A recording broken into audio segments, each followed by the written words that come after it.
Hey everybody, I hope you guys had a good weekend. So today is the start of our last week of the school year. So we are almost done. You guys have almost made it. Want to remind this only applies to some of you, not everybody, but I'm gonna remind everybody for other classes too.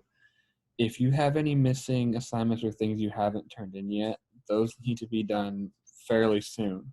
I'm not sure exactly when the cutoff date is for that just yet, but just know that that's coming up real soon. So if you have any missing assignments, make sure you get those turned in like as soon as you can. Otherwise, we'll get started with what we're doing today, and that is talking about the creation of the country of Israel. So, kind of just the very brief background story of how the country of Israel that we know of came to exist. So first, here's what we're going to hopefully be doing today. We're going to hopefully, by the end of this, understand why there was a push for Jewish people to have their own country. We're going to look at some of the problems with putting Israel where it is, borders, neighbors, that kind of thing.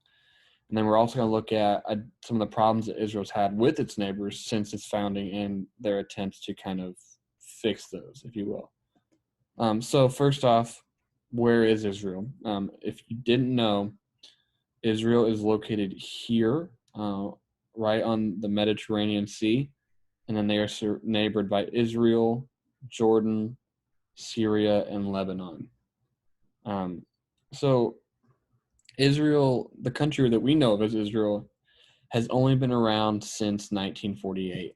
It was not its own country until 1948. So Israel, the way we think of it, is a fairly new idea. Um, and just being where it is, it's been in pretty much a constant state of war readiness for much of its history, as it's surrounded by countries that, to be quite frank, didn't want it to exist. Um, some of these countries vowed to, and still vow to, absolutely destroy Israel and restore it to its former, what they see as the rightful owners. And we'll get into the whole conflict behind that here in a second. But so really the whole problem for Israel, or the whole reason Israel was created, goes back largely to World War I, World War II. So I'll explain World War I here in a second. But World War II happens in Europe, and then Jews who were living in Europe, I'm sure you all are aware of this, we've talked about it, went through the Holocaust. About 6 million of the European Jews were murdered by the Germans.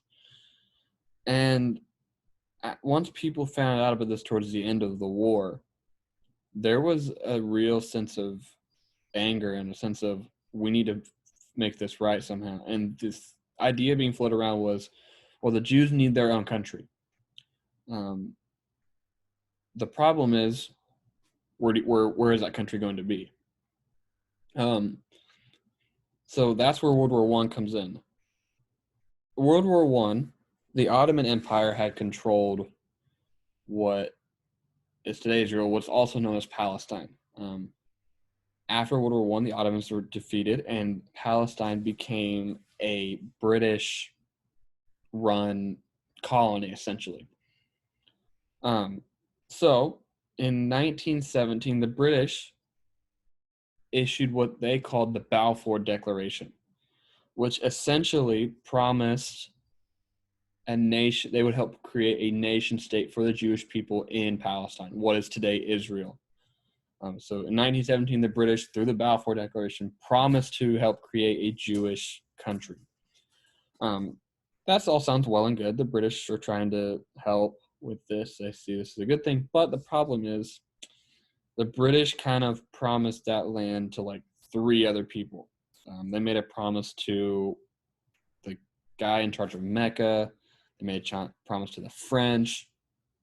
They made all these promises to different people about Palestine, Israel, that it became pretty apparent after World War I the British had no intentions of doing that.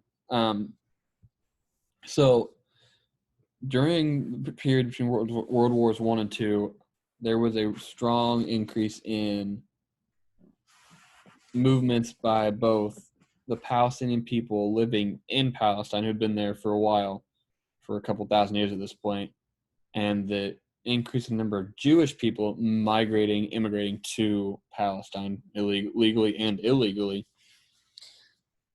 It became clear that this wasn't going to be an easy solution. So the British, after World War II, essentially said, look, we don't want to do this.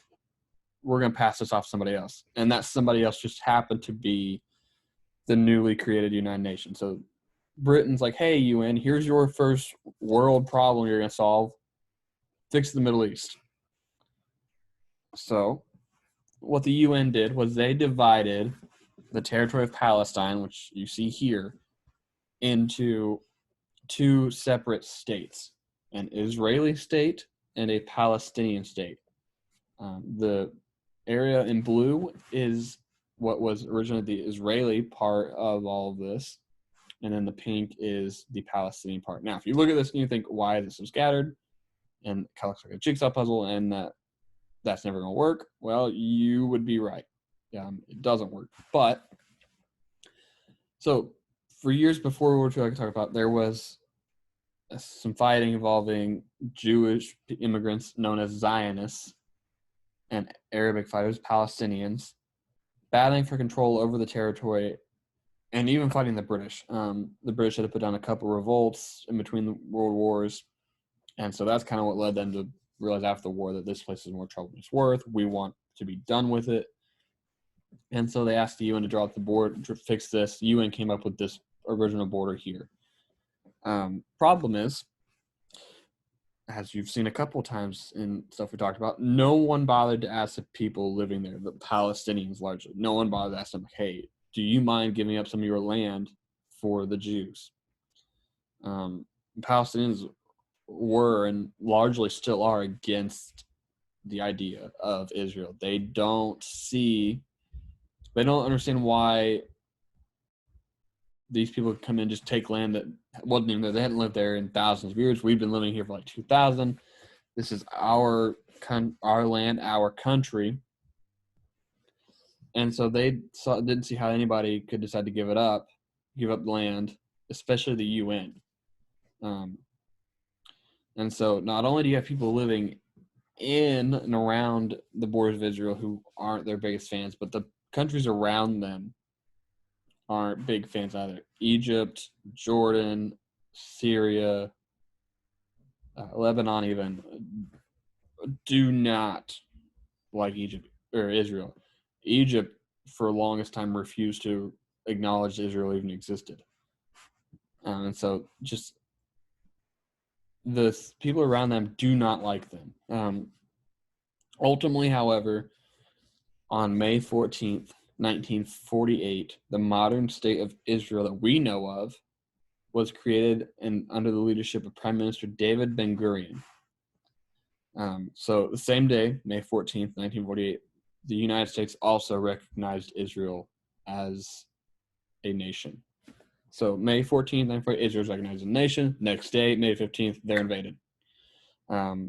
May 15th comes around, next day, a combined force of Egyptian, Lebanese, Syrian, Iraqi, and Saudi Arabia all attack Israel. So right off the bat, they're not even a day old, and they're invaded by like 5 countries. Fighting goes on for about a year until a ceasefire was signed in 1949.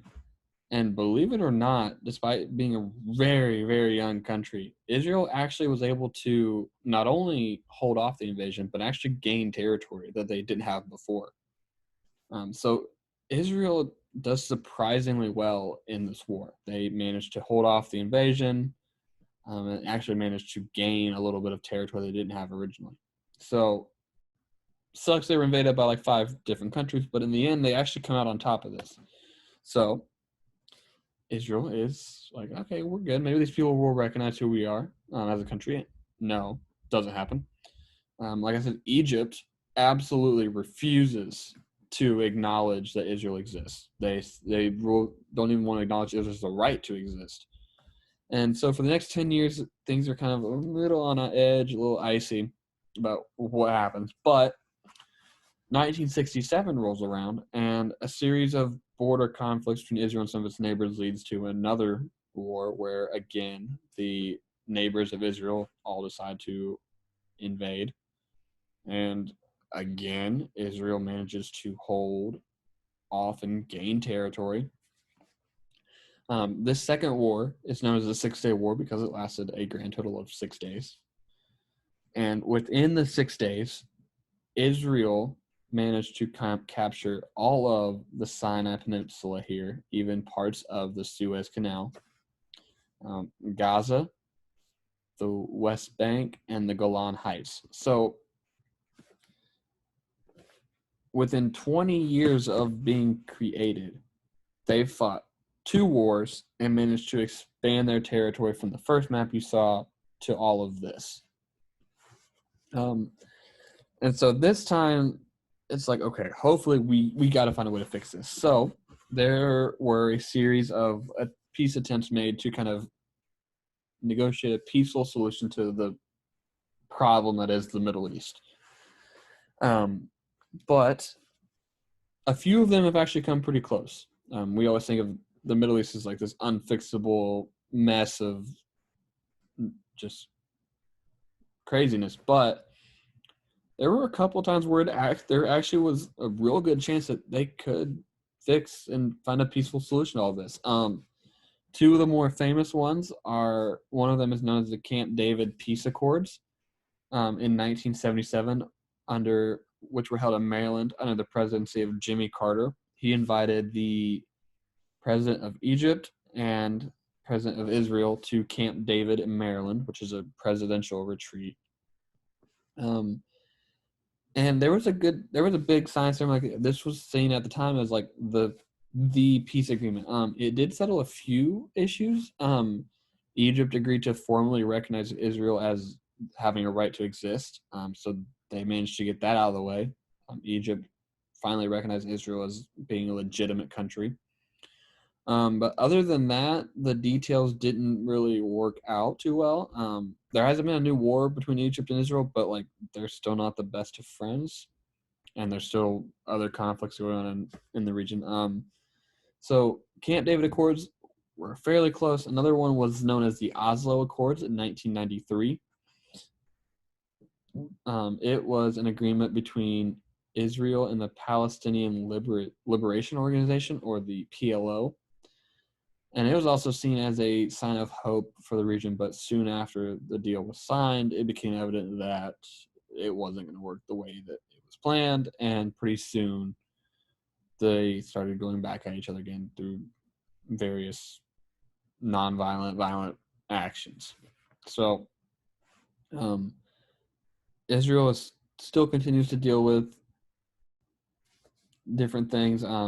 Largely now it's more of dealing with the Syrian civil war and the PLO and a terrorist group known as Hamas within their borders, not so much being invaded by other countries. But the early part of Israeli history is marked by being created and then getting invaded twice. So that is all that we are going over today. The assignments on Canvas, under the module for Monday, May 18th, Creation of Israel. Just like we've done before, I think I made it 6 questions, multiple choice, short answer. Be due Thursday, May 21st, just like normal. And again, a friendly reminder that if you have any missing assignments, make sure you get those turned in.